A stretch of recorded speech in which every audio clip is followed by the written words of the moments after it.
Hello, ladies and gentlemen. I do hope that whatever you're up to today in your respective countries, that's been productive so far. Excuse me, it's got a hole in my bedroom. I was wearing a hooded top. I took it off. Um, it's funny with the weather where we live, isn't it? We are in autumn now, aren't we? And sometimes it's warm, and some days it's cooler. I want to start looking at English in a formal setting.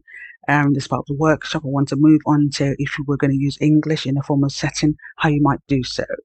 If you're with me from September, and if you're taking part in the workshop, you might have observed I started off with using English at a very basic level.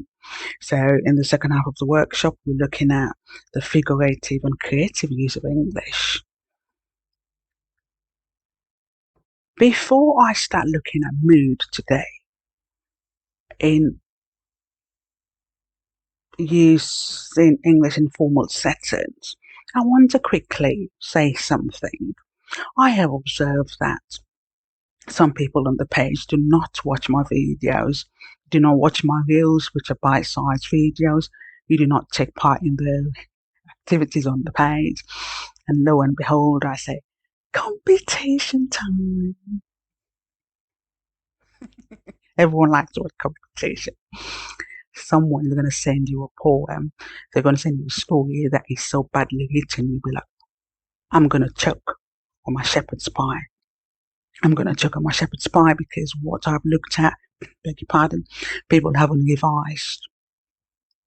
So before I move on to using English in a formal setting, I'm going to quickly recap on how to use auxiliaries. Today I'm going to look at using the auxiliary to do, T-O.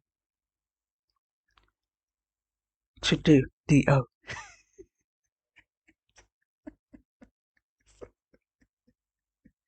The verb to do.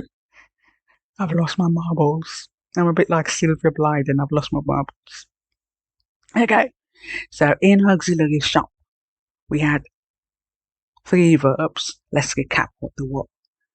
We had the verb to do, we had the verb to be, the verb to have. I mentioned the verb to do first because it's what I'm going to work with today. Auxiliaries are helping verbs. Please ask me the meaning of words that you don't understand. A young gentleman was on the page from Malawi yesterday saying he doesn't understand half of what I say. Well, my dear friend, I want to suggest that in your beautiful long way where you are, that you try and find English lessons that will supplement what Bridget is saying. I also want to ask you to read books.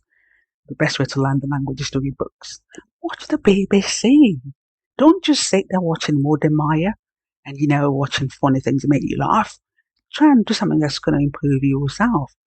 Self-improvement. That's what we say here. Okay, so the verb to do is an auxiliary, and by that I mean it's a helping verb. I'm going to give you two sentences. I'm going to go at the speed of lightning because you're worried about your data, and also, it makes me quite uncomfortable because I want you to watch the video, but I don't want to eat up all your data. My first sentence is going to be in the... One second, let's get my notes up.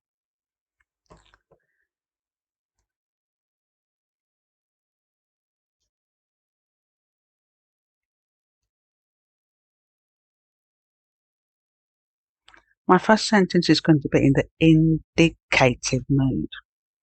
Indicative mood means I'm indicating something. I'm just stating it. Mood in English simply means how the sentence speaks. It doesn't mean I'm feeling irritable. It doesn't mean I'm using this sentence because I'm angry. It just tells you the way the verb works in the sentence. When I say an indicative mood, I'm only passing on information. I'm indicating something which might be a fact. It might not be factual, it might actually be false. So I'm going to indicate something. I'm going to say, Jennifer cooks cassava leaves every Saturday. I'm merely conveying information. Jennifer cooks cassava leaves every Saturday. Please observe the structure of my sentence. I'm going to be quiet while you have a read of the sentence on the screen. Because you've worked with me from September to now, you'd have noticed that Jennifer is the subject, is feminine subject. So Jennifer, if I were to replace that with a pronoun, would be she. Jennifer is a proper noun, capitalized. Cooks is a verb in the present simple tense. You've worked with me, you know that cooks. Obviously, I have an S because I'm looking at the third person, singular. Cassava leaves there, this is my object, is a noun phrase. You know, the noun phrases are groups of nouns together. Sometimes it might have a determiner, which might be an article. Sometimes it might have other words or work with them, mostly determiners. So, cassava leaves is my object. Every Saturday there is my adverbial phrase. You know that every is an adverb of time. Every Saturday tells you when. Because you worked with me so far, you're confident now breaking sentences down into clauses and phrases and parts of speech. Sally is going to walk in. My friend Sally is going to walk in. Is going to hear me say, Jennifer cooks cassava leaves every Saturday. And Sally is going to ask me an interrogative question. An interrogative sentence is what Sally's going to use to ask me something. Sally's going to finish this question with a question mark. And because it's a question, Sally's going to raise his voice at the end. Sally's going to say, does Jennifer cook cassava leaves every Sunday? Because Sally is mad. He didn't hear what I said properly. So Sally's going to say, does Jennifer cook cassava leaves every Sunday? Sally, who hasn't said, cook cassava leaves every Sunday, Jennifer? What has Sally done? He's used another verb to form an interrogative sentence. He's used the helping verb to do. Excuse me from looking down and referring during my notes, which I made earlier. At this point, I need to say that I get my learning and teaching resources from Cambridge English Online and from the BBC website for English as an additional language for EAL users. So if you want to double check what I say, you'll find it on Cambridge English Online and you'll find it on the BBC website. Okay, so what has Celia done?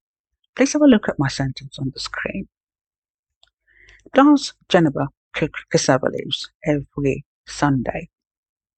He has asked me a question and he's used an auxiliary from my auxiliary bank. So Sally needs to pay me what is it? Interest. Pay me interest because he's using one of my auxiliaries. DOES.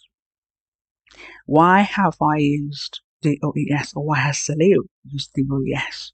Because my sentence was in the present tense. When I teach these, I don't start telling you that my sentence is in the present simple because I've told you there are 4 blocks of present tenses. Part of the way English is taught in Zealand is a problem because if they were to teach it the way it's taught in England, you find it a walk in the park. So there are 4 present tenses: present simple, present continuous, present perfect continuous. I'm not going to belabor that point because they're on my page and there are about 5 or 6 videos explaining what these 12 basic tenses are and what the 4 present tenses are. People don't watch my videos, Bob's your uncle. People who watch my videos, there's nothing much I can do about it. There's a cultural difference where people don't watch videos in certain countries. They think they're smarter than smarties. You're smarter than smarties.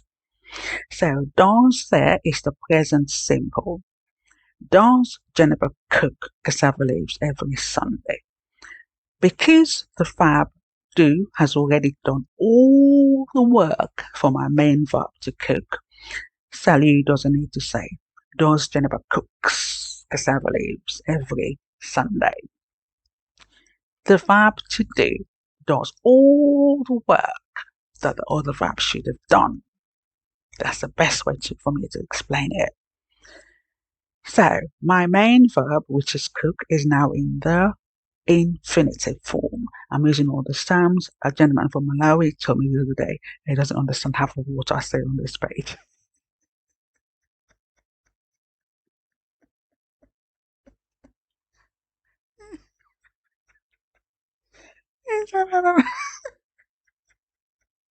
He just came to his party and Paul had rehearsal in English.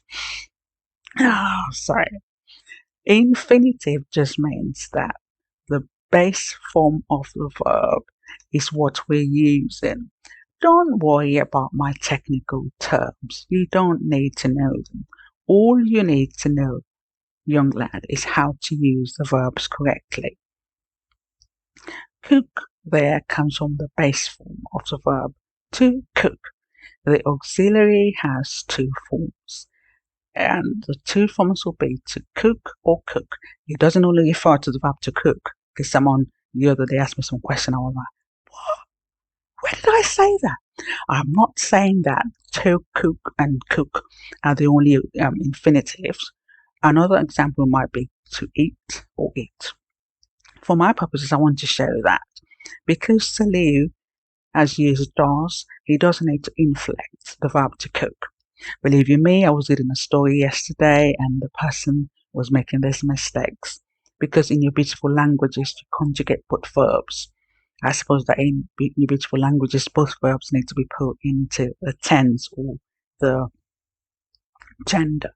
Gender is not a word we use a lot now in England because of its connotation, but I can use it here. So, does Jennifer cook?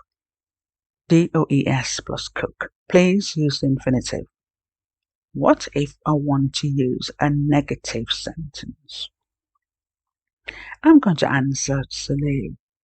I'm going to say, Jennifer does not cook cassava leaves on Sunday. Are you stupid? On Sunday she cooks jollof rice.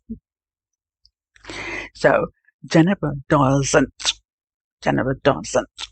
Does plus not. Short end doesn't. Now, look at my verb, please. Doesn't. Can you look at my verb phrase? Doesn't cook. I'm going to require so you can have a read of the sentence on the screen. My sentence is, Jennifer doesn't cook cassava leaves on Sundays. And I did say you're stupid as well, didn't I? To Sally. I said she cooks jollof rice on Sundays. Okay, doesn't cook. What did you notice about my verb there? Did you notice something? You must have noticed something. Does not plus cook. What's happening there? Again, I told you the verb to do does all the work. Please do not say does not cooked. Again, I saw this the other day in someone's poem. What's your story? You can't say Jennifer doesn't cooked. Why can't you say that? Mrs. Syntax doesn't like it. It's not cooked. Makes no sense. Because when you're using the verb do, it does all the work. Let's look at another sentence. Let's use a sentence in the past. I'm going to say to my friend Salil, Jennifer cooked jollof rice on Sunday. Jennifer cooked jollof rice on Sunday. Salil is going to say to me, did Jennifer cook jollof rice on Saturday? Because Salil is daft. This is my friend Salil. He doesn't listen to what I say. He's going to ask me, did Jennifer cook jollof rice on Saturday? I'm going to go quiet so you can have a read of my question on the screen. Did Jennifer cook jollof rice on Saturday? Now we're talking about an action that took place in the past, aren't we? So my friend Salil is not going to say cooked Jennifer cooked Jennifer jollof rice on Sunday because it makes no sense. To ask a question, he's going to use an auxiliary or helping verb, and it's a verb to do in the past tense. The verb to do in the present is do. In the present singular third person is does. And the past tense is did. So Salih is going to ask, did Jennifer cook jollof rice on Saturday? Salih doesn't listen to have what to say. Salih is my crazy friend. So Did Jennifer cook jollof rice on Saturday? Did plus cook. Believe you me, I read stories and poems all the time. People go, did you cook? Did you spoke? No. When you're using the verb to do, it does all the work. That's the easiest way I can say it. The verb to do has already shown you with did that the action took place in the past. Let me quickly recap. I said in the present tense we use do or does plus the main verb. In the past tense we use did. So I'm going to take a break and you can pause at this point if you wish. We are about 16 minutes 52 seconds into the video before I edit it down. If you want to come back at a later stage to continue, you may do so if you wish. I'm going to come back in a bit and we're going to look at mood.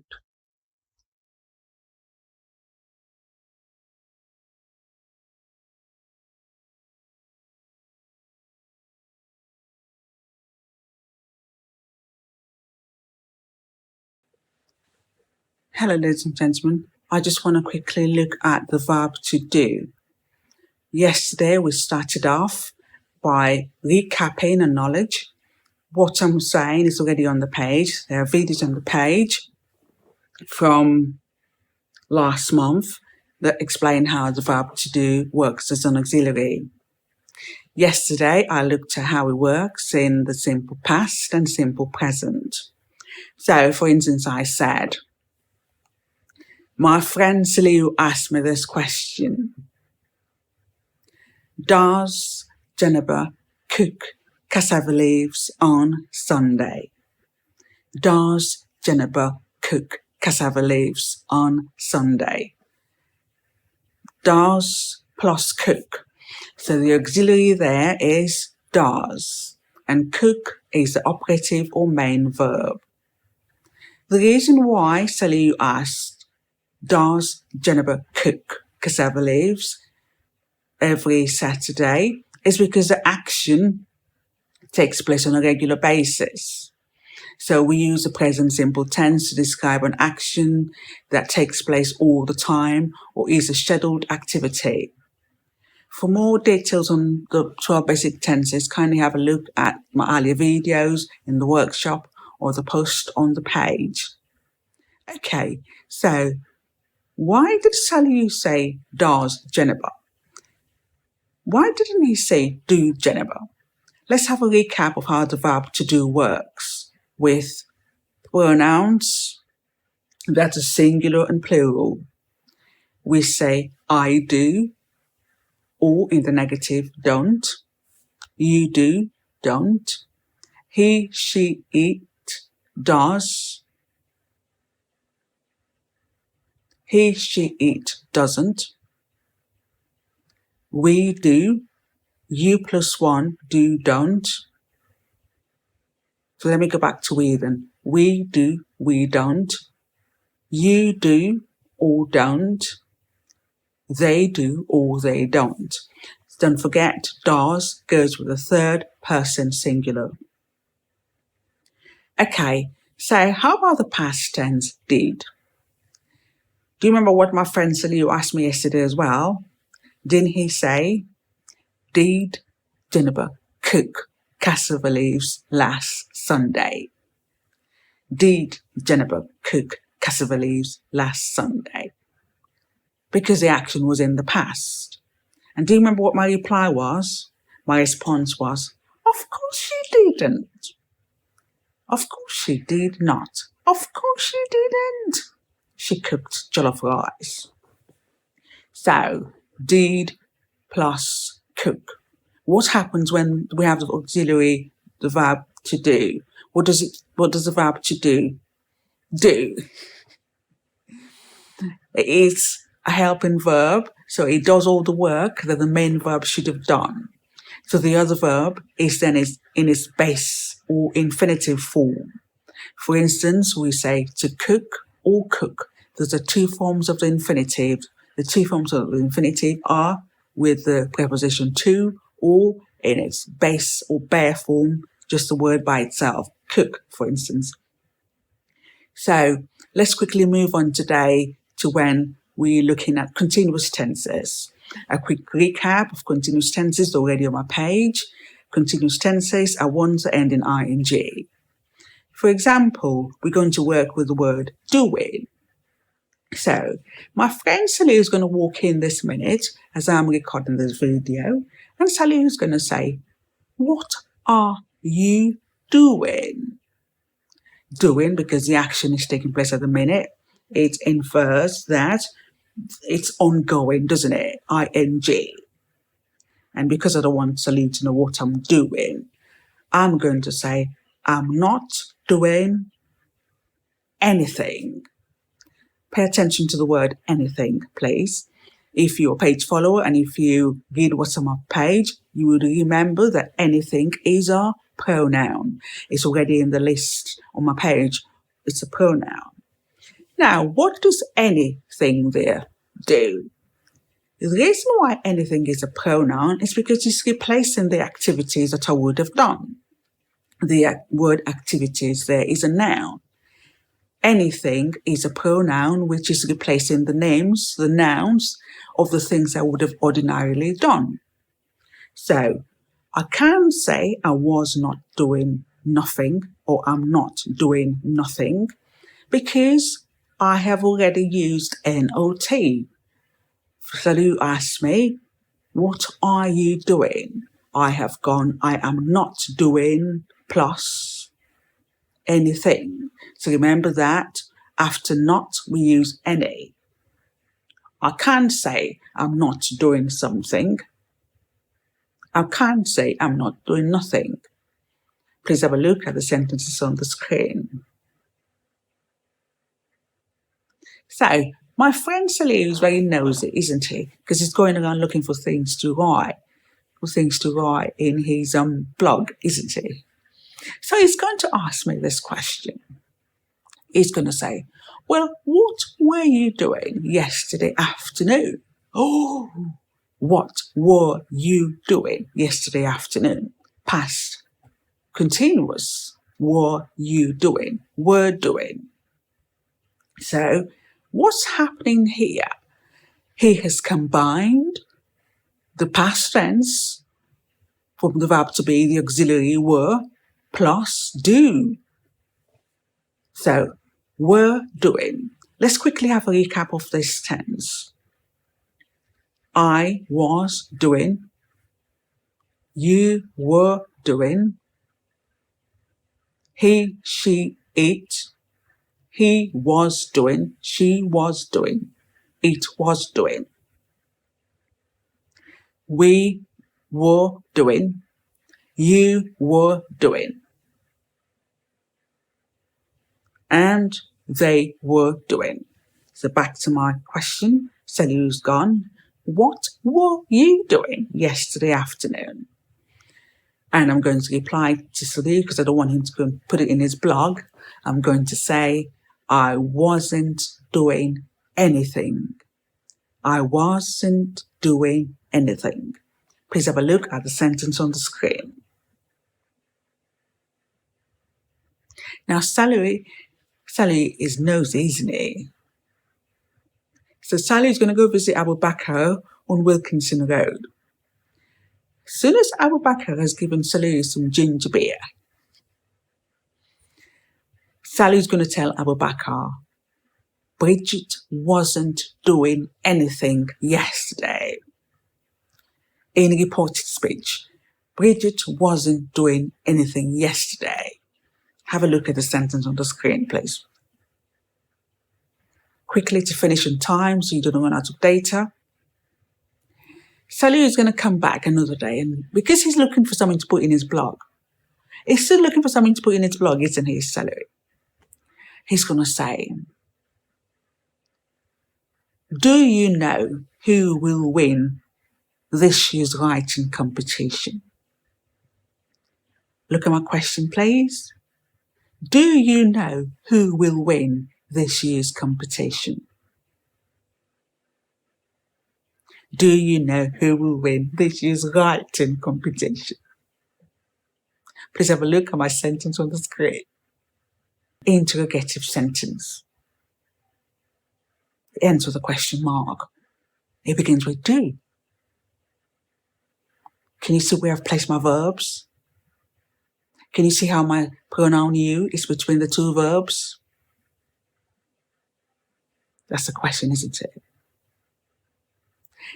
And I'm going to answer Saliu's question because I want to fob him off because he keeps asking me a lot of questions. I'm going to say, no, I don't know who will win this year's writing competition. I don't know who will win this year's writing competition. It's the future, isn't it? Will win. Simple future. Saliu's going to go back to Abu Bakr. He's going to go and visit Abu Bakr on Wilkinson Road. And this time Abu Bakr is going to give Saliu some cassava leaves. And as soon as Saliu has scoffed his cassava leaves, Saliu's going to tell Abu Bakr this reported speech. Bridget didn't know who would win this year's writing competition. Saliu's going to tell Abu Bakr, Bridget didn't know who would win this year's writing competition.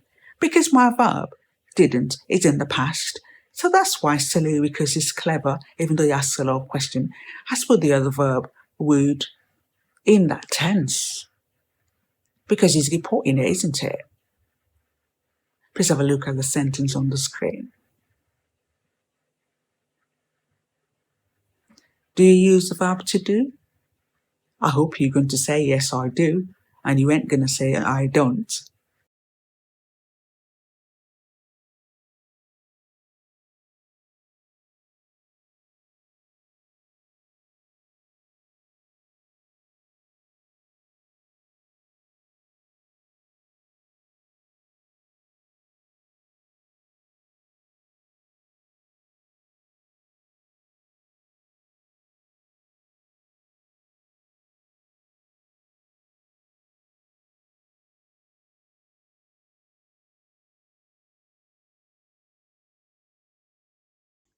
Hello.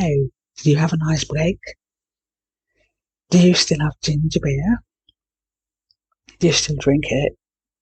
My mom makes very nice ginger beer, by the way. If you're in Malawi and Zambia, what do you have? What soft drink do you like? Or do you just have water? Ladies and gentlemen, I want to move on to showing how English is used in a formal setting. You may have noticed that when I do the videos, I probably sound much more formal than I would if I was speaking to yourself. If you met me, in town in Hampshire, I'm not going to be as posh as I try to be, I'm not going to be as formal as I try to be, am I? English is used in two ways. It might be spoken colloquially every day, and then people would have slangs that they use to make the language less formal, to make it informal.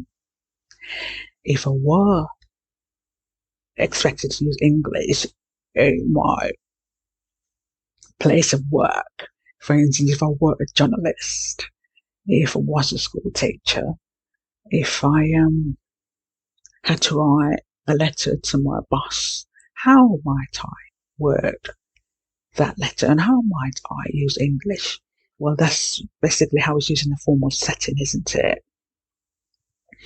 And to start off, I want to tell you first of all the three different moods that exist in the language.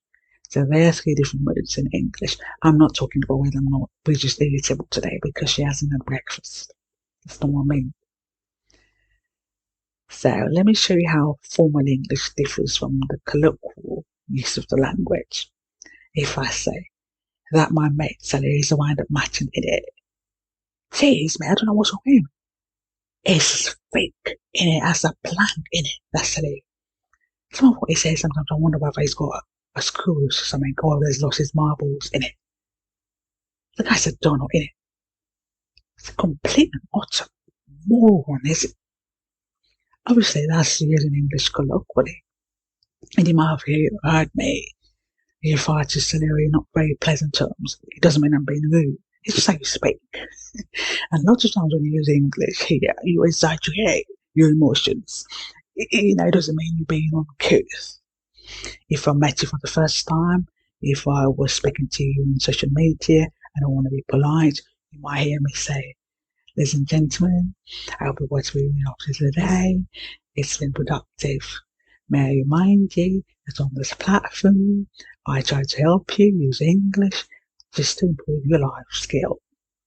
That's very much how you'd expect me to speak if I'm being polite. So we use formal English when we're being polite. Again, you picked up, like I said, you use it in formal settings, at your place of work. You might hear the government of Malawi come out and say something like, a new policy has been introduced. The passive voice. You're not going to hear the government of Malawi come out and say, we have introduced a new policy. Hey, come here, come and get it. We have introduced a new policy. Think, how could the government speak to us like that? And instead, you're going to hear them say, a new policy has been initiated. They often use the passive voice. Another way we use formal English is using the subjunctive mode. I'm going to be referring to notes I made earlier, ladies and gentlemen. So if you see me looking down, I'm not being impolite, I'm not being rude. I know the importance of making eye contact. It's just that I'm referring to notes I made earlier. In English, there are three moods that we talk about. I'm not saying Bridget is irritated because she hasn't eaten breakfast. We might refer to the indicative mode. Indicative mode means I'm indicating something. I'm just stating what occurred, what happened. I'm not going to reflect my mood using a verb at all. My sentence in the indicative mood will be this. Jennifer cooks cassava leaves every Sunday. I'm just telling you what occurs, what happens. My other sentence in the indicative mood will be an interrogative sentence. My friend Celine is going to ask, does Jennifer cook cassava leaves on Sunday? Indicative mood just states the fact. This is why I start losing people, because probably it's something you never done at school. And you probably wonder, what is she talking about? Something you didn't do at school. So I said formal English, and I've just used a colloquial expression. It's something you didn't do at school, and I've got to try and say something as well. The other mood we talk about is the imperative mood. Now, I said my friend Celine is a wind up matching in it. Suppose I turn to my friend Celine and I go, shut up. In it, just shut up. I'm only going to say, shut up. That is an imperative sentence. It's often followed by an exclamation mark. It doesn't have to be. It expresses an order, a command. In formal English, the government might say,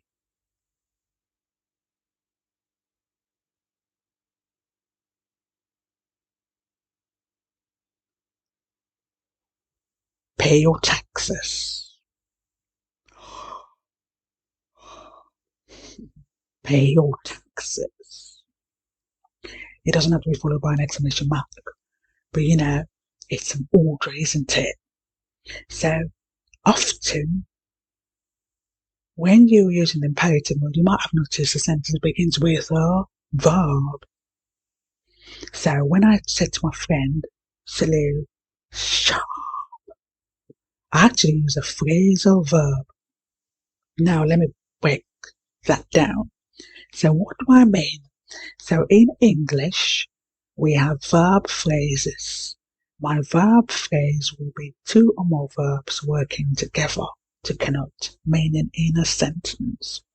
My verb phrase would be has cooked. Has cooked would be two verbs. They are in the present perfect tense. So has cooked is just telling you that the action to cook has only just been completed. Let me use another verb.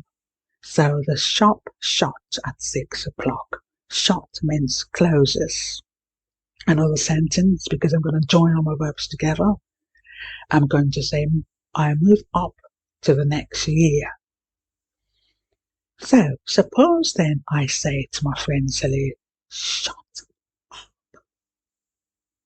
What have I done there? I've used a phrasal verb. Please have a look at the example on the screen.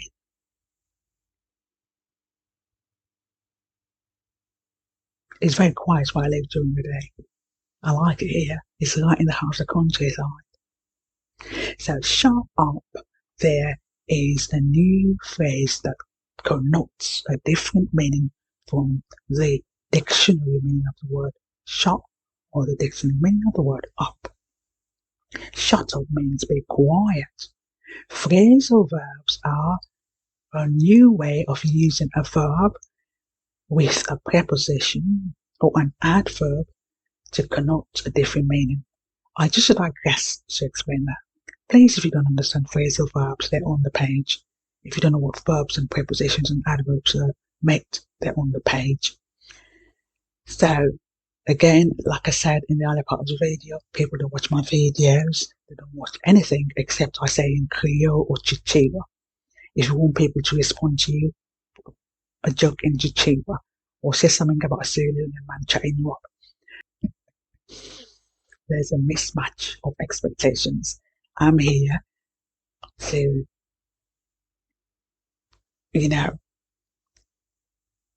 go on a creative writing platform, and other people, you're young people, you're here just to have a laugh. But the issue arises when you want to send me your stories and when you send me your poems, and I'm like, you still haven't watched my video. That's how I find out that you haven't watched my video, because you make mistakes which primary school children here shouldn't make. Mate, just because I put it on my page, I'm on now, you should watch my videos, because you're making mistakes that primary school children do not make in England.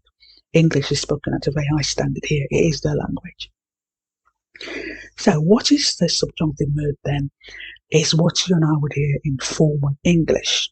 So now I would give an example in colloquial English or in everyday English in the simple past. I was in town in Hampshire yesterday and I bumped into a Kenyan lady. I don't often see other Africans here. I was really staying, It's probably one way she's want to stay. Okay, so I was in town yesterday when I went to Hampshire to get some groceries, and I saw this Kenyan lady. Now I'm going to use a subjunctive mood. I wish I were in an area that was more diverse. I wish I were in an area where there was more diversity. Sometimes I want to eat my Sierra Leonean food. I wish I were. When we started looking at the conditional tense earlier in the workshop, I did tell you that you would hear a singular pronoun or singular subject paired with plural verb. I was is what you ordinarily say. It's a simple passive verb to be. But in the conditional, after if, and in the subjunctive, you will hear me say, if I were. I wish I were. So the subjunctive is often mood is often used with verbs to express an unreal situation. Let me read my notes and I'll stop waffling. So earlier I said the verbs which I might use the subjunctive with are to express a wish, make a demand, or a suggestion. So my example was, I might expect President Bill to come to my birthday. And obviously President Bill is not going to come to Bridget's birthday. Oh, sorry, I might also leave it on. President Bill is not going to come to my birthday. So I'm going to turn up and President Bill is in there. And I'm going to say, I demand he be present.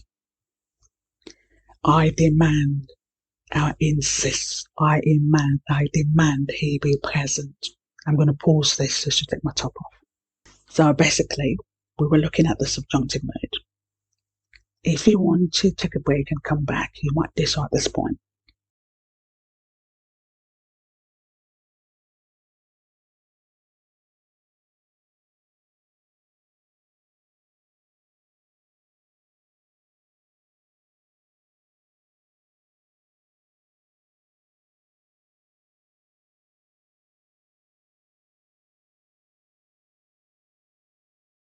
So, it's my birthday, and I expect Kanye West to be at my birthday party. Of course, Kanye West is not going to attend my birthday party. You know, I'm a non-person. He doesn't know.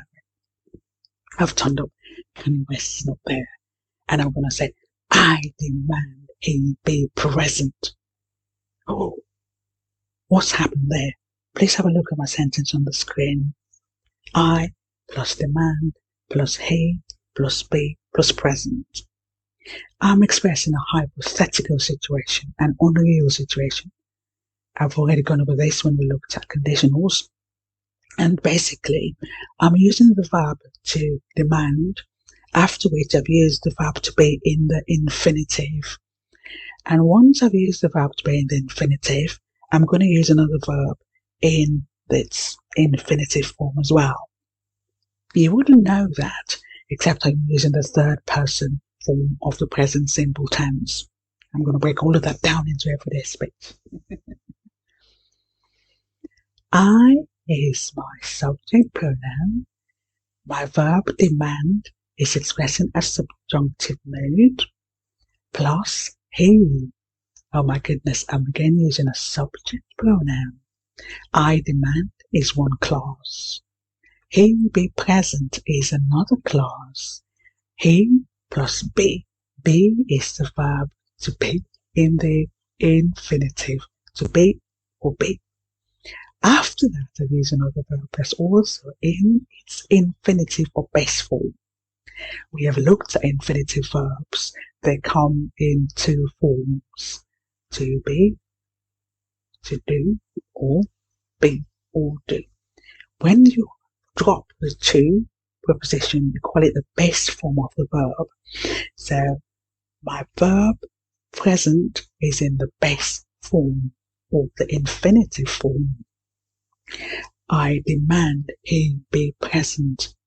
You expect me to say present with and add an S in it, but when I'm using the subjunctive form, I'm going to use the verb in its infinitive.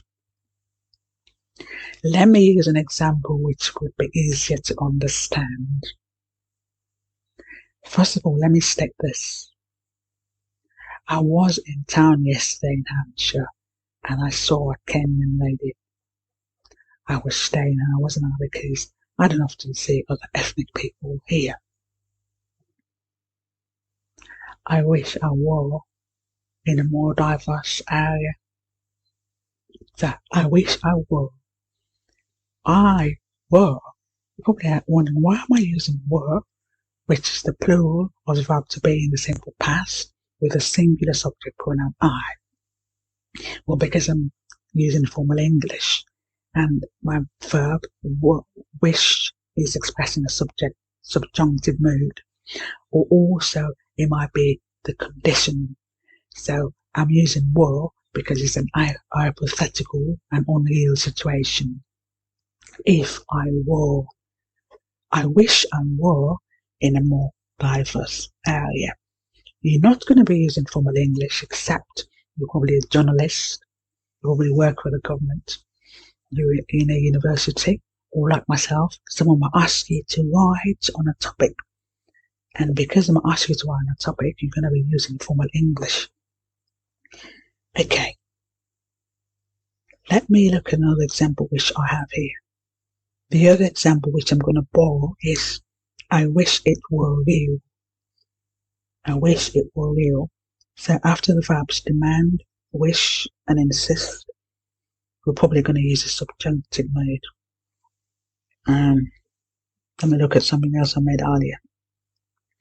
The subjunctive mood is used following a verb which is making a suggestion or giving advice. We might use it with the word that. THAT or without it. I'm a police officer again now, and I'm going to go knock on someone's door in South London because they're rowdy and they've been playing their drum and bass music too loud. And then I'm going to tell my sergeant I requested that they stop playing music. Because it's my sergeant, I'm going to be using formal English. I'm going to say, I requested that the tenants stop. I requested that they stop playing music. I requested that he stop playing music. My example now is going to be, I requested that the tenant stop playing music. I haven't said the tenant stops. I said I requested that the tenant stop playing music. I don't know what's going on about. So basically, my sentence is in the subjunctive mood. I have dropped the S. Ordinarily with subject verb coordination, you'd expect an S in the present simple tense, third person singular. He stops. This is what I would ordinarily say. But listen to my sentence. I requested that the tenant stop playing music. What about using the verb propose in the past tense? The council proposed that she empty her bins every Thursday. The council proposed that she empty her bins every Thursday. So she empty her bins every Thursday. Let me look at what I wrote down earlier. So, can I just quickly say, wherever we have a verb that's in the subjunctive mood, ordinarily we can use a modal verb to make it less formal. So nowadays in England, in Britain, you don't often hear the subjunctive mood, do you? I read somewhere that it's more common in America. What do we say in England? Basically, in most cases, we use the modal verb should. Please go back to my earlier videos. I looked at modal verbs if you haven't watched it. You're wasting your time, aren't you? You're wasting your time, aren't you? So, we can use a modal verb. Let's go back to my example. The council proposed that she should empty her bins every Thursday.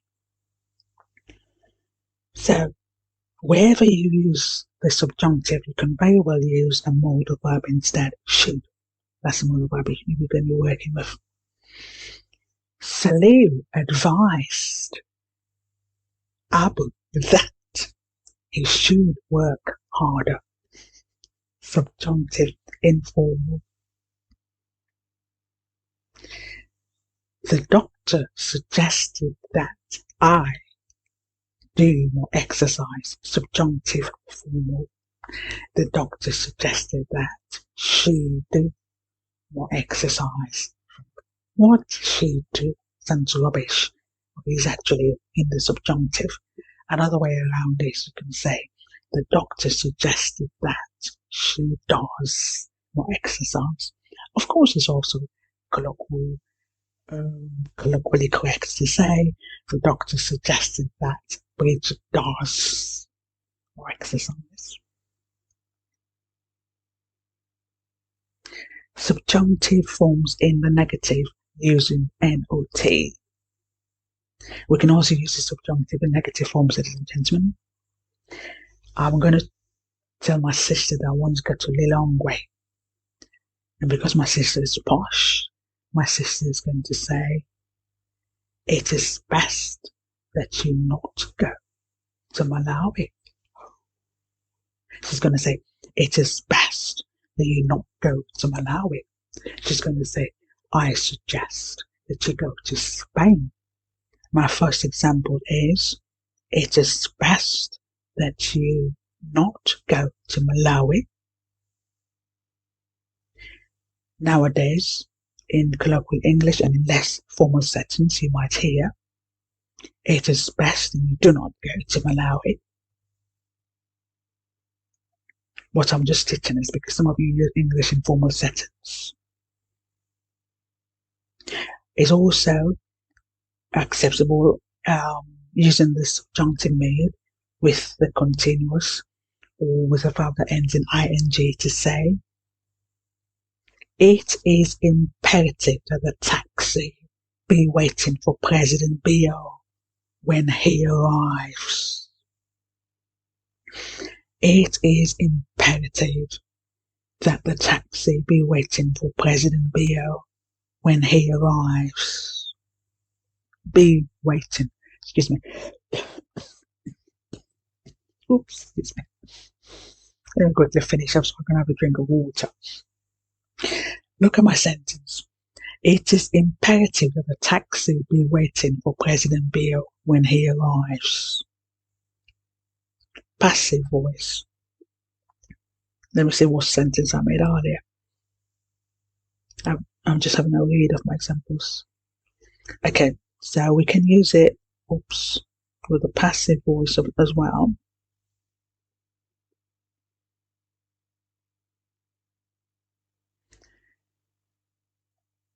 The minister proposed that the cabinet meeting be moved to December. The minister proposed that the cabinet meeting be moved to December. Please look at my verbs. Be moved. I've used the past participle. I'm going to go quiet so you can have a read of it.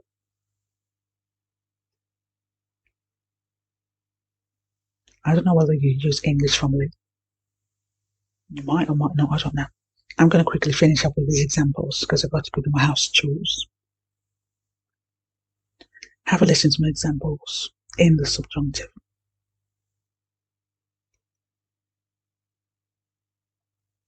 Dr. Williams advised Mariama that she eat less rice pap. Dr. Williams advised Mariama that she eat less rice pap. She eat. I've dropped the S. That's me reading the news. I'm going to say Dr. Williams advised Mariama that she eats less rice pap. If I'm speaking to you, I'm going to say Dr. Williams advised Mariama that she should eat less rice pap. Formal English.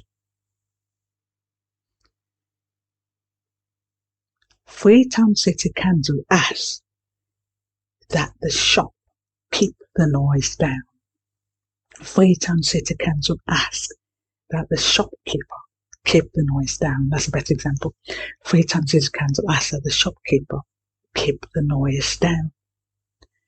Another way of putting it is Freetown City Council asked the shopkeeper that he keeps the noise down. You can say that. Or you can use the modal verb should. Freetown City Council asked the shopkeeper to keep the noise down. So look at my three variations on the screen. Isita was going to walk into a shop on Sanya Batcher Street. Isita demanded that she receive a refund. Isita demanded that she receive a refund. Isita demanded that she receive a refund. I'm going to say, using the modal verb, Isita demanded that she should receive a refund. Is another way of putting it. I desire that you write better poetry. I desire that you write better poetry. Sierra Leone police insisted that the protesters go home. Sierra Leone police insisted that the protesters go home. Sierra Leone police insisted that the protesters be quiet. Sierra Leone police insisted that the protesters be quiet. Formal English, subjunctive mood. Another way of putting it would be that Certain police insisted that protesters should go home.